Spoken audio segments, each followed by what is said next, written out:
Hello, everyone. I'm so happy to connect with you. And this is the first time I'm doing in afternoon. So, good afternoon to everyone who's joining from Dubai, India, and different parts of the world.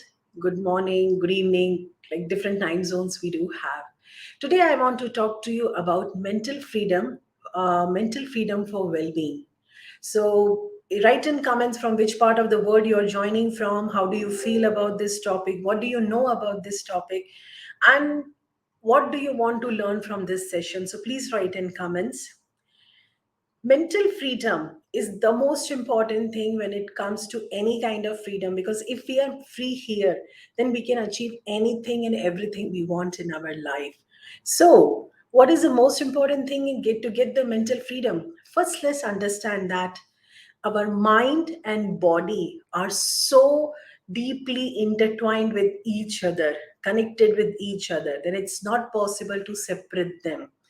I have an activity for you. So if you're joining live, please write in comments while doing this activity. If you're joining it later you write in comments so that others will know. I want you to think of a moment when you really had the best time of your life, whether it's getting married or doing a graduation, coming first in race, or having a child, or going on some vacation, or spending time with your friends, or any special time you have spent. Think of one special moment in your life. And now I want you to frown. Can you do like this? Can you make a sad face while thinking of something good that has happened in your life? It's not possible. It's other way also. I want you to think of the worst thing that has ever happened to you, the worst day of your life, and think of it for a few minutes and then try to smile. It's a bit difficult. The reason is that when you're thinking of something good or something bad, that time our body is integrated and it becomes difficult for it to respond in a different way. This is very important to understand, because if we want to work on mental freedom, we need to see that if we are not free, how it is impacting our body. That's the reason I want you to understand this. Now, other thing is that we have so many expectations. What are the bondages we are creating mentally, which we need to break to get that freedom? Because when we were born, we all were born free mentally, we had no expectations. But as we were growing, we put so many expectations around us, and that has created the feeling that we don't have mental freedom. So the first expectation we all have is from us. I want to come first in everything I do. I want to be the most beautiful person, most rich person, most influential person. So we have so many expectations from us. If we don't meet those expectations, it leads to depression, which further leads to the feeling of sadness, emptiness, and lot of other associated emotions, and then it manifests on our body. So this is how, what expectation we are having, what mental thinking, so the emotions which we are having, and that it starts reflecting on our body. That's the reason mental freedom is the most important thing, because if you are free here, you can get the freedom in your physical life as well. Other expectation which people have is from others. That person need to behave in certain way with me, my boss need to behave in certain way, my colleagues need to behave in certain way with me, my husband should do like this, my wife should do like this, children should behave that way, people driving on road, when I'm riding, they should behave in certain way. So we have so many expectation from others, and most of the time those expectations are not met because we don't have remote control of them. So that leads to frustration. And the third is, we keep thinking what others want from us.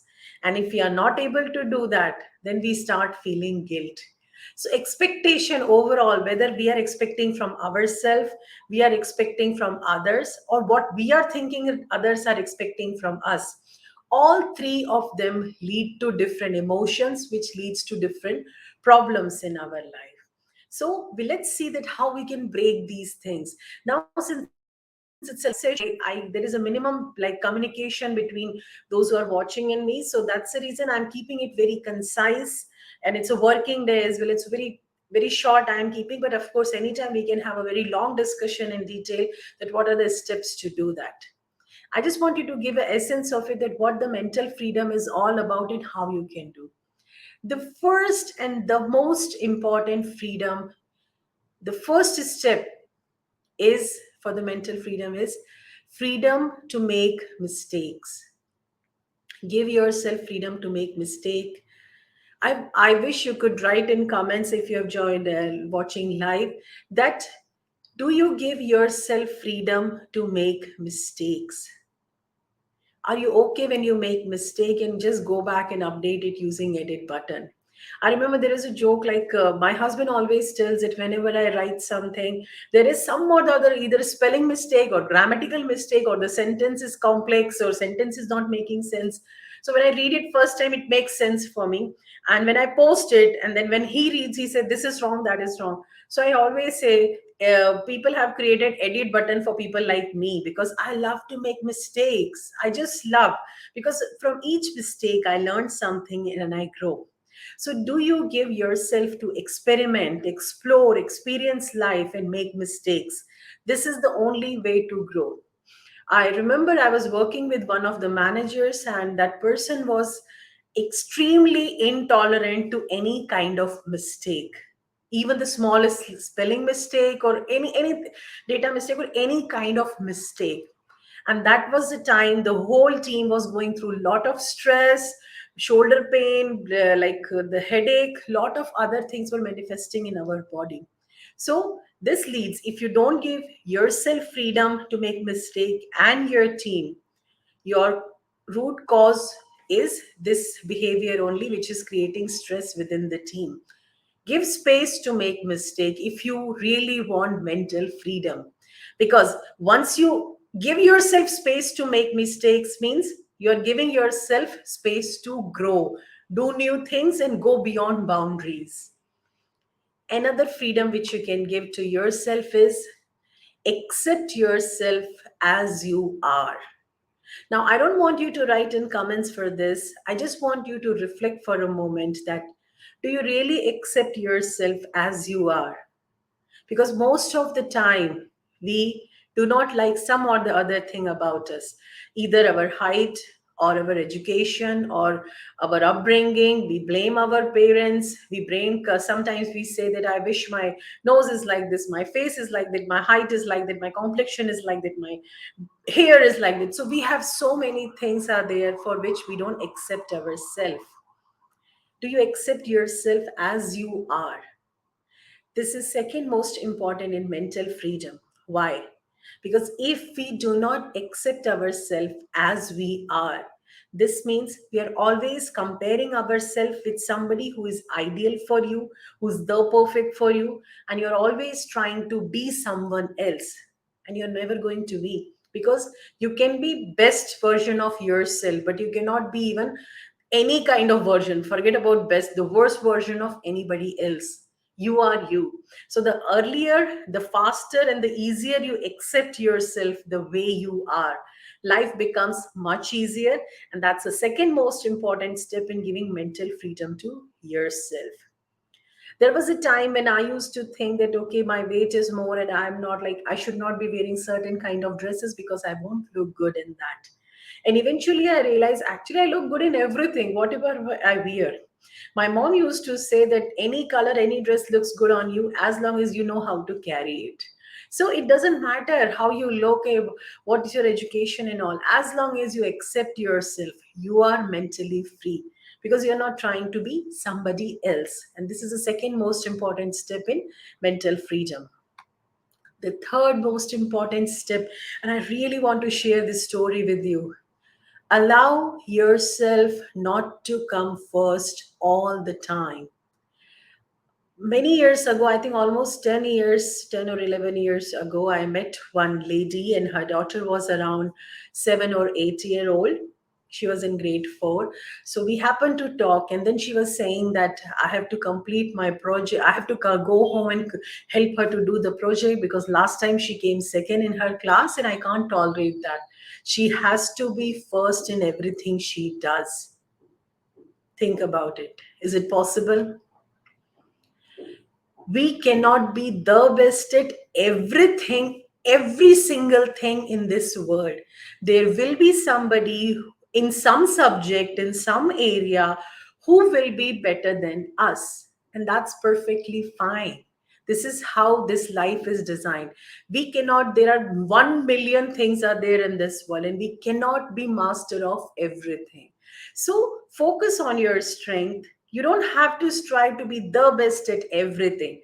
Try to be the best at what you like to do, one or two things, and master it. And for other things, we can sit in crowd and just clap for others when they win. That's perfectly fine. Because if you strive to be the best in everything, you're putting too much pressure, too much load on your shoulders. So give yourself that freedom. The next one is, the fourth step for your mental freedom is, give yourself freedom to be disliked by others. Other day my daughter came, and she was telling me that, mama, some of my friends don't like me, and I feel sad about it. Then I explained her, it's perfectly fine if some people don't like you. There are hundreds and thousands of people, those who don't like me as well. In fact, there is nobody in the world to whom everyone likes, not a single person. Even if you do the best things, live the perfect life, there will be somebody in your life who will not like you. And that is not your duty to please everyone. That's perfectly fine if people don't like. So the moment you give yourself freedom to be disliked by others, you give yourself mental freedom, because you're not carrying that burden on your shoulder and your head, that the person A should like me, person B should like me, person C should like me. You're not trying to fit in the frames which they have created. You are being yourself. If they like it, that's wonderful. If they don't like it, that's perfectly fine, because you don't hold your worth, you don't measure your worth, your identity based on their frame. And this is so important, especially for young children, to make them understand that it's okay if people don't like you. That's perfectly fine, as long as you know what you're doing is right and you're happy with that. And the last one, which I want to tell you, is that give yourself permission to be happy. You don't have to carry the whole world's burden on your shoulder. Define your happiness. What makes you happy? It doesn't have to be the criteria which other people have defined. Maybe somebody likes to buy a new house, and that makes them happy. That's perfectly fine. That's their definition of happiness. Maybe somebody wants to buy a doll house or create a doll dress. Like, I love to create doll dresses for my daughter's dolls. That makes me happy. Listening to her, like, we have created a chatter club, and me and my daughter, she shares things and I then share with her. That's chatter club. That's my happiness time. Holding my husband's hand and walking in garden early morning. That's my definition of happiness. So not necessarily everyone has the same definition of happiness. You don't have to fit in others' definition. You define yourself. What is the meaning of happiness for you? And pursue that. You don't have to put yourself in frame of others. The moment you break all the frames which you have created based on others' expectation, you will give freedom to yourself, because this is the most important thing. Our life is finite for most of us. This number of summers which we have seen, or maybe the equal, are left that what we are going to see. So why not to just give ourselves mental freedom, and that will give us healthier, happier life. May month is celebrated as Mental Health Awareness Month and Biodiversity Month. So this month I have planned, scheduled lot of complimentary events and other events as well. So the next event is on the 18th May. It's a webinar I'm posting on social media. You can always register for it. That's about the mental hibernation. I love to talk about it because I myself go on it a lot and I have a lot of benefits from it.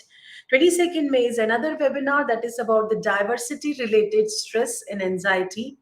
And the 27th is an in-person event that the venue is yet to be decided. So it's around 11 o'clock in morning. I'm posting everything on social media, so you can register through the link and we'll keep you posted. Thank you so much for joining. Please write in comments about what do you think about the mental health, mental freedom, and I'm always happy to hear from you. Have a nice day.